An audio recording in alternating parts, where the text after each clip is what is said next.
तापस प्रकरण। उसी अवसर पर वहां एक तपस्वी आया जो तेज का पुंज, छोटी अवस्था का और सुंदर था।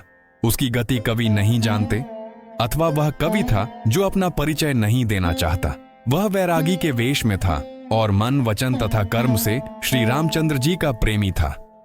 अपने इष्ट देव को पहचान कर उसके नेत्रों में जल भर आया और शरीर पुलकित हो गया। वह दंड की भांति पृथ्वी पर गिर पड़ा। उसकी प्रेम विह्वल दशा का वर्णन नहीं किया जा सकता। श्री राम जी ने प्रेम पूर्वक पुलकित होकर उसको हृदय से लगा लिया। उसे इतना आनंद हुआ मानो कोई महादरिद्री मनुष्य पारस पा गया हो। सब कोई, देखने वाले, कहने लगे कि मानो प्रेम और परमार्थ, परम तत्व दोनों शरीर धारण करके मिल रहे हैं।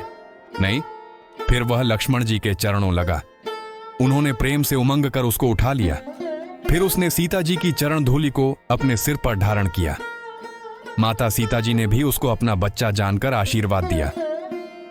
फिर निषाद राज ने उसको दंडवत की। श्री रामचंद्र जी का प्रेमी जानकर वह उस निषाद से आनंदित होकर मिला। वह तपस्वी अपने नेत्र रूपी दोनों से श्री राम जी की सौंदर्य सुधा का पान करने लगा और ऐसा आनंदित हुआ जैसे कोई भूखा आदमी सुंदर भोजन पाकर आनंदित होता है। इधर गांव की स्त्रियां कह रही हैं, हे सखी, कहो तो वे माता पिता कैसे हैं जिन्होंने ऐसे सुंदर सुकुमार बालकों को वन में भेज दिया है। श्री राम जी, लक्ष्मण जी और सीता जी के रूप को देखकर सब स्त्री पुरुष स्नेह से व्याकुल हो जाते हैं। यमुना को प्रणाम, वनवासियों का प्रेम। तब श्री रामचंद्र जी ने सखा गुह को अनेकों तरह से घर लौट जाने के लिए समझाया। श्री रामचंद्र जी की आज्ञा को सिर चढ़ाकर उसने अपने घर को गमन किया। फिर सीता जी, श्री राम जी और लक्ष्मण जी ने हाथ जोड़कर यमुना जी को पुनः प्रणाम किया और सूर्य कन्या यमुना जी की बढ़ाई करते हुए सीता जी सहित दोनों भाई प्रसन्नता पूर्वक आगे चले। अपा रास्ते में जाते हुए उन्हें अनेकों यात्री मिलते हैं। वे दोनों भाइयों को देखकर उनसे प्रेम पूर्वक कहते हैं कि तुम्हारे सब अंगों में राज चिन्ह देखकर हमारे हृदय में बड़ा सोच होता है।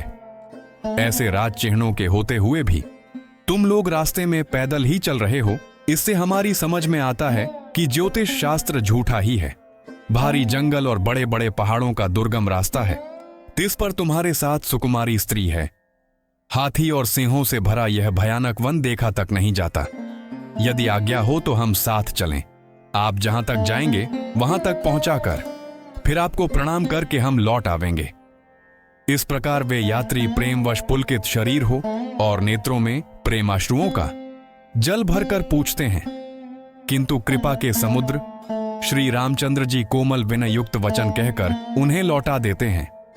जो गांव और पूर्वी रास्ते में बसे हैं, नागों और देवताओं के नगर, उनको देखकर प्रशंसा पूर्वक ईर्ष्या करते और ललचाते हुए कहते हैं कि किस पुण्यवान ने किस शुभ घड़ी में इनको बसाया था, जो आज ये इतने धन्य और पुण्यमय तथा परम सुंदर हो रहे हैं।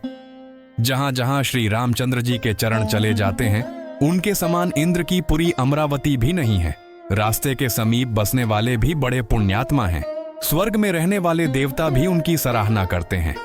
जो नेत्र भरकर सीता जी और लक्ष्मण जी सहित घनश्याम श्री राम जी के दर्शन करते हैं, जिन तालाबों और नदियों में श्री राम जी स्नान कर लेते हैं, देव सरोवर और देवंदियाओं भी उनकी बढ़ाई करती हैं। जिस वृक्ष के नीचे प्रभु जा बैठते हैं, कल्प वृक्ष भी उसकी बढ़ाई करते हैं। श्री रामचंद्र जी के चरण कमलों की रज का स्पर्श करके पृथ्वी अपना बड़ा सौभाग्य मानती है। रास्ते में बादल छाया करते हैं और देवता फूल बरसाते और सिहाते हैं। पर्वत, वन और पशु पक्षियों को देखते हुए श्री राम जी रास्ते में चले जा रहे हैं। सीता जी और लक्ष्मण जी सहित श्री रघुनाथ जी जब किसी गांव के पास जा निकलते हैं, तब उनका आना सुनते ही बालक, बूढ़े, स्त्री, पुरुष सब अपने घर और कामकाज को भूलकर तुरंत उन्हें देखने के लिए चल देते हैं। श्री राम, लक्ष्मण और सीता जी का रूप देखकर नेत्रों का परम फल पाकर वे सुखी होते हैं। दोनों भाइयों को देखकर सब प्रेमानंद में मग्न हो गए। उनके नेत्रों में जल भर आया और शरीर पुलकित हो गए। उनकी दशा वर्णन नहीं की जाती, मानो दरिद्रों ने चिंतामणि की ढेरी पाली हो। वे एक एक को पुकार कर सीख देते हैं कि इसी क्षण नेत्रों का लाभ ले लो। कोई श्री रामचंद्र जी को देखकर ऐसे अनुराग में भर गए हैं कि वे उन्हें देखते हुए उनके साथ लगे चले जा रहे हैं।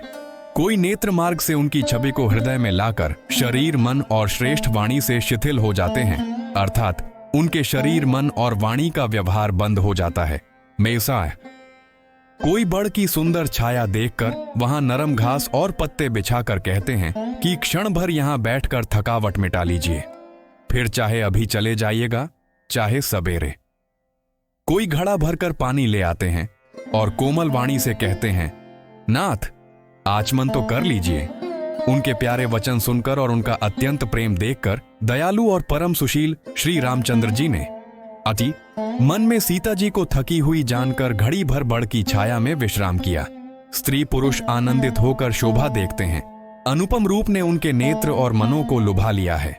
सब लोग टकटकी लगाए श्री रामचंद्र जी के मुख चंद्र को चकोर की तरह तन्मय होकर देखते हुए चारों ओर सुशोभित हो रहे हैं। श्री राम जी का नवीन तमाल वृक्ष के रंग का श्याम शरीर अत्यंत शोभा दे रहा है, जिसे देखते ही करोड़ों कामदेवों के मन मोहित हो जाते हैं। उल्लासाए बिजली के से रंग के लक्ष्मण जी बहुत ही भले मालूम होते हैं। वे नख से शिखा तक सुंदर हैं और मन को बहुत भाते हैं। दोनों मुनियों के वल्कुलादि वस्त्र पहने हैं और कमर में तरकस कसे हुए हैं। कमल के समान हाथों में धनुष बाण शोभित हो रहे हैं। उनके सिरों पर सुंदर जटाओं के मुकुट हैं। वक्षस्थल, भुजा और नेत्र विशाल हैं और शरद पूर्णिमा के चंद्रमा के समान सुंदर मुखों पर पसीने की बूंदों का समूह शोभित हो रहा है।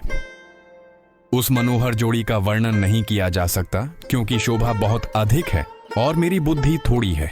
श्री राम, लक्ष्मण और सीता जी की सुंदरता को सब लोग मन, चित्त और बुद्धि तीनों को लगाकर देख रहे हैं। प्रेम के प्यासे वे गांवों के स्त्री पुरुष इनके सौंदर्य माधुर्य की छटा देखकर ऐसे थकित रह गए जैसे दीपक को देखकर हिरनी और हिरण निस्तब्ध रह जाते हैं। गांवों की स्त्रियां सीता जी के पास जाती हैं, परंतु अत्यंत स्नेह के कारण पूछते सकुचाती हैं। बार बार सब उनके पांव लगती और सहज ही सीधे सादे कोमल वचन कहती हैं, हे राजकुमारी, हम विनती करती, कुछ निवेदन करना चाहती हैं, परंतु स्त्री स्वभाव के कारण कुछ पूछते हुए डरती हैं। हे स्वामिनी, हमारी ढिठाई क्षमा कीजिएगा और हमको गंवारी जानकर बुरा न मानिएगा। ये दोनों राजकुमार स्वभाव से ही लावण्यमय, परम सुंदर हैं। मरकत मणि, पन्ने और सुवर्ण ने कांति इन्हीं से पाई है, अर्थात मरकत मणि में और स्वर्ण में जो हरित और स्वर्ण वर्ण की आभा है, वह इनकी हरिताभ नील और स्वर्ण कांति के एक कण के बराबर भी नहीं है। वे सी श्याम और गौर वर्ण है, सुंदर किशोर अवस्था है। दोनों ही परम सुंदर और शोभा के धाम है। शरद पूर्णिमा के चंद्रमा के समान इनके मुख और शरद ऋतु के कमल के समान इनके नेत्र हैं। मास पारायण 16वां विश्राम, नवाहन पारायण 4था विश्राम। हे सुमुखी, कहो तो अपनी सुंदरता से करोड़ों कामदेवों को लजाने वाले ये तुम्हारे कौन हैं? उनकी ऐसी प्रेममयी सुंदर वाणी सुनकर सीता जी सकुचा गईं और मन ही मन मुस्कुराईं। उत्तम गौर वर्ण वाली सीता जी उनको देखकर संकोचवश पृथ्वी की ओर देखती हैं। वे दोनों ओर के संकोच से सकुचा रही हैं, अर्थात न बताने में ग्राम की स्त्रियों को दुख होने का संकोच है और बताने में लज्जा रूप संकोच। हिरण्य के बच्चे के सदृश नेत्र वाली और कोकिल की सी वाणी वाली सीता जी सकुचाकर प्रेम सहित मधुर वचन बोली, पापुई, ये जो सहज स्वभाव, सुंदर और गोरे शरीर के हैं, उनका नाम लक्ष्मण है। ये मेरे छोटे देवर हैं। फिर सीता जी ने लज्जावश अपने चंद्रमुख को आंचल से ढककर और प्रियतम श्री राम जी की ओर निहार कर भौहें टेढ़ी करके खंजन पक्षी के से सुंदर नेत्रों को तिरछा करके सीता जी ने इशारे से उन्हें कहा कि ये श्री रामचंद्र जी मेरे पति हैं। यह जानकर गांव की सब युवती स्त्रियां इस प्रकार आनंदित हुईं, मानो कंगालों ने धन की राशियां लूट ली हों। वे अत्यंत प्रेम से सीता जी के पैरों पड़कर बहुत प्रकार से आशीष देती हैं, शुभ कामना करती हैं कि जब तक शेष जी के सिर पर पृथ्वी रहे तब तक तुम सदा सुहागिनी बनी रहो और पार्वती जी के समान अपने पति की प्यारी हो। हे देवी, हम पर कृपा न छोड़ना, बनाए रखना। हम बार बार हाथ जोड़कर विनती करती हैं, जिसमें आप फिर इसी रास्ते लौटें। और हमें अपनी दासी जानकर दर्शन दें। सीता जी ने उन सबको प्रेम की प्यासी देखा और मधुर वचन कह कहकर उनका भलीभांति संतोष किया, मानो चांदनी ने कुमुदिनियों को खिलाकर पुष्ट कर दिया हो। उसी समय श्री रामचंद्र जी का रुख जानकर लक्ष्मण जी ने कोमल वाणी से लोगों से रास्ता पूछा। यह सुनते ही स्त्री पुरुष दुखी हो गए, उनके शरीर पुलकित हो गए और नेत्रों में वियोग की संभावना से प्रेम का जल भर आया। उनका आनंद मिट गया और मन ऐसे उदास हो गए मानो विधाता दी हुई संपत्ति छीने लेता हो। कर्म की गति समझकर उन्होंने धैर्य धारण किया और अच्छी तरह निर्णय करके सुगम मार्ग बतला दिया। तब लक्ष्मण जी और जानकी जी सहित श्री रघुनाथ जी ने गमन किया और सब लोगों को प्रिय वचन कहकर लौटाया, किंतु उनके मनों को अपने साथ ही लगा लिया। लौटते हुए वे स्त्री पुरुष बहुत ही पछताते हैं और मन ही मन दैव को दोष देते हैं। परस्पर बड़े ही विषाद के साथ कहते हैं कि विधाता के सभी काम उलटे हैं। वह विधाता बिल्कुल निरंकुश, स्वतंत्र, निर्दय और निडर है, जिसने चंद्रमा को रोगी, घटने बढ़ने वाला और कलंकी बनाया, कल्प वृक्ष को पेड़ और समुद्र को खारा बनाया। उसी ने इन राजकुमारों को वन में भेजा है। जब विधाता ने इनको वनवास दिया है तब उसने भोग विलास व्यर्थ ही बनाए। जब ये बिना जूते के नंगे ही पैरों रास्ते में चल रहे हैं तब विधाता ने अनेकों वाहन सवारियां व्यर्थ ही रचे। जब ये कुश और पत्ते बिछाकर जमीन पर ही पड़े रहते हैं तब विधाता सुंदर सेज, पलंग और बिछौने किस लिए बनाता है। विधाता ने जब इनको बड़े बड़े पेड़ों के नीचे का निवास दिया तब उज्जवल महलों को बना बनाकर उसने व्यर्थ ही परिश्रम किया।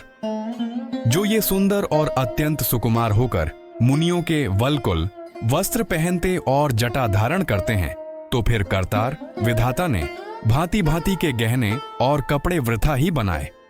जो ये कंद मूल फल खाते हैं तो जगत में अमृत आदि भोजन व्यर्थ ही है। कोई एक कहते हैं ये स्वभाव से ही सुंदर हैं, इनका सौंदर्य माधुर्य नित्य और स्वाभाविक है, ये अपने आप प्रकट हुए हैं, ब्रह्मा के बनाए नहीं हैं। आप हमारे कानों, नेत्रों और मन के द्वारा अनुभव में आने वाली विधाता की करनी को जहां तक वेदों ने वर्णन करके कहा है वहां तक 14 लोकों में ढूंढ देखो। ऐसे पुरुष और ऐसी स्त्रियां कहां हैं? कहीं भी नहीं है।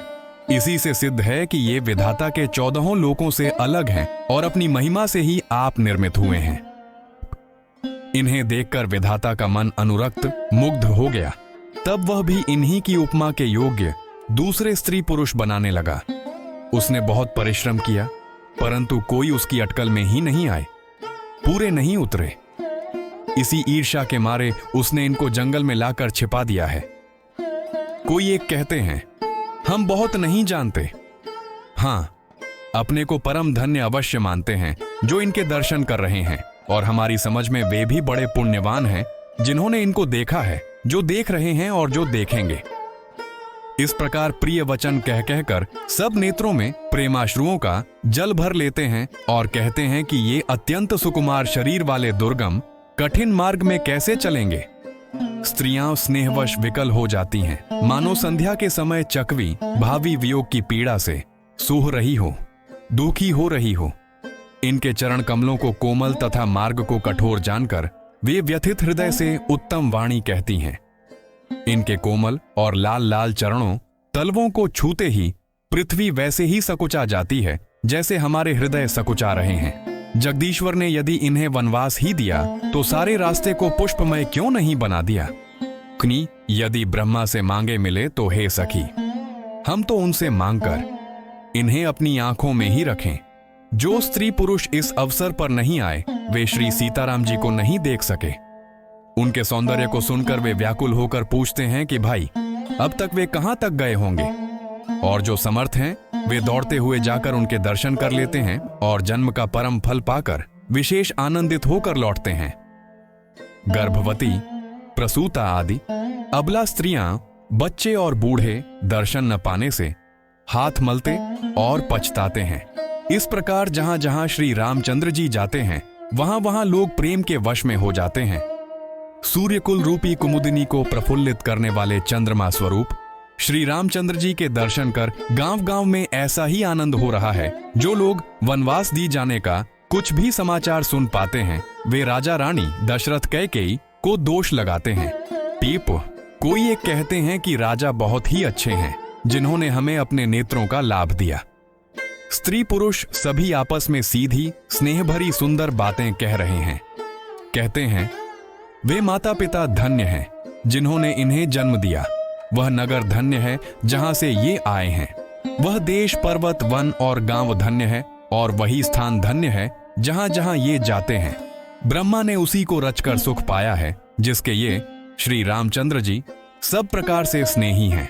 पथिक रूप श्री राम लक्ष्मण की सुंदर कथा सारे रास्ते और जंगल में छा गई है।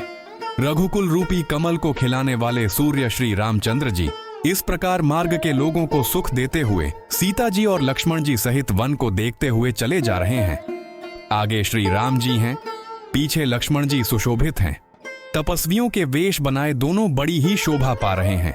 दोनों के बीच में सीता जी कैसी सुशोभित हो रही हैं जैसे ब्रह्म और जीव के बीच में माया।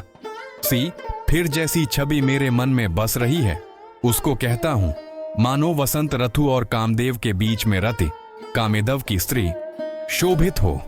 फिर अपने हृदय में खोजकर उपमा कहता हूं कि मानो बुद्ध चंद्रमा के पुत्र और चंद्रमा के बीच में रोहिणी चंद्रमा की स्त्री सोह रही हो। यपनी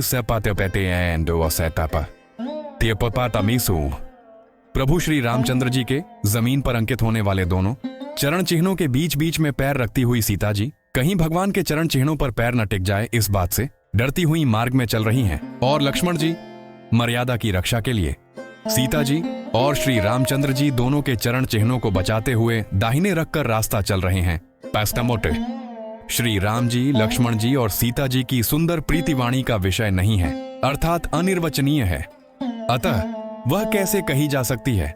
पक्षी और पशु भी उस छवि को देखकर प्रेमानंद में मग्न हो जाते हैं। पथिक रूप श्री रामचंद्र जी ने उनके भी चित्त चुरा लिए हैं।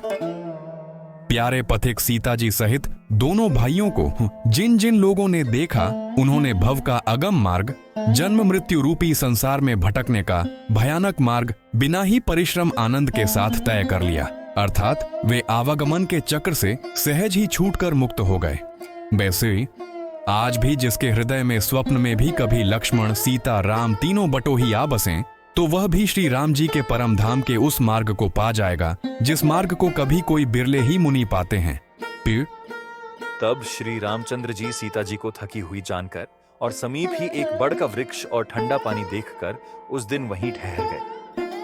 कंद मूल फल खाकर रात भर वहां रहकर प्रातःकाल स्नान करके श्री रघुनाथ जी आगे चले।